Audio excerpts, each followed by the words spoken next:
Now, Miami has had some questions to answer this offseason as well. Will they change conferences?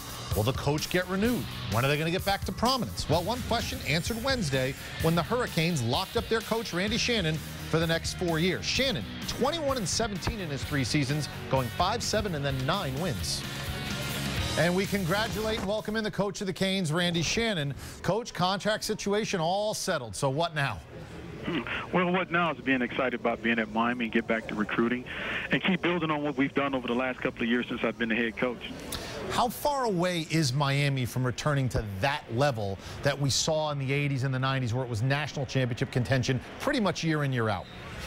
Well, we're not far. I think the things that we're doing over the last 3 years have shown we've shown improvement, and that by us, getting together with the university and our athletic director Kirby Hocutt to have confidence for the next 4 years to keep building. I think that's the one thing that they see, that we have a bright future for long term.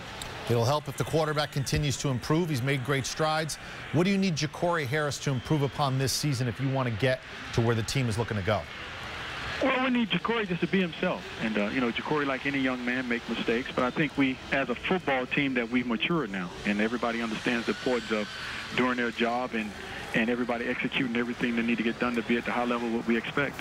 Let's talk about mistakes. And no player who is currently in your program has really made any in terms of run-ins with the law. You don't have a single kid in your program who's been arrested. And all of your seniors are on track to graduate. How are you doing it? Well, what we do, we give out guidelines. We tell them we don't want any distractions, and we think when you have distractions off the field, they affect on the field.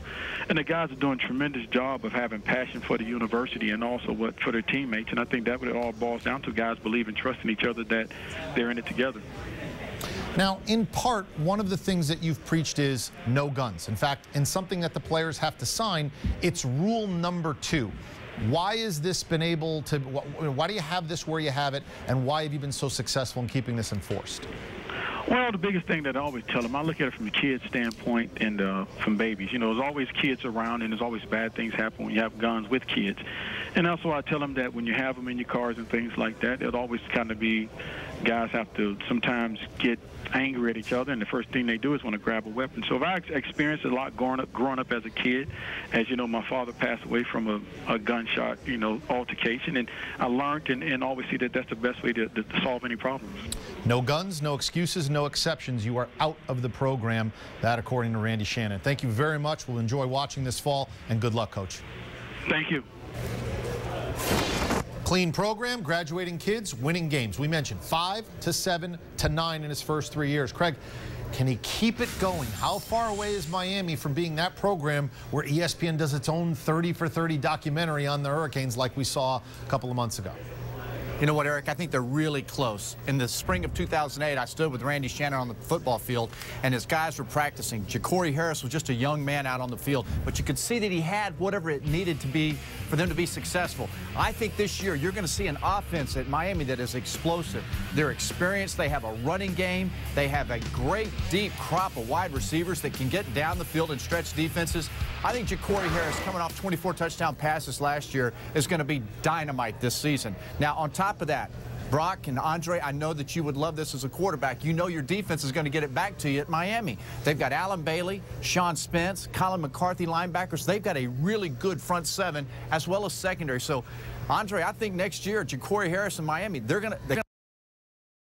But, Andre, I really like their chances. Yeah, no doubt about it, Craig. When you look at Miami, what are they known for, guys? Being a quarterback you. Well, they've got one in Jacory Harris. I think he'll be right in that race for the Heisman Trophy when the season kicks off. 32nd in the nation last year in defense. They're nasty, and they're getting better on that side of the football. So when you talk about Miami being back, I think Randy Shannon has earned the right to coach and finish what he started at Miami. They're well on their way to being back. Yeah, to me, this was a no-brainer. This was a win-win situation for both Randy Shannon and the university. Randy Shannon groomed here, knows the swagger and the culture and the speed and everything to get that back on track. And I think the university also looked at this program and realized, man, Nick Saban's come onto our turf, and Urban Meyer has won national titles. Maybe not the dream job it was a decade ago. So win-win, and when that's the case, usually a deal gets done. It seems like he's been able to harness that swagger without losing it, which is a tough thing to do, but good for Randy Shannon, and we say congratulations. All right.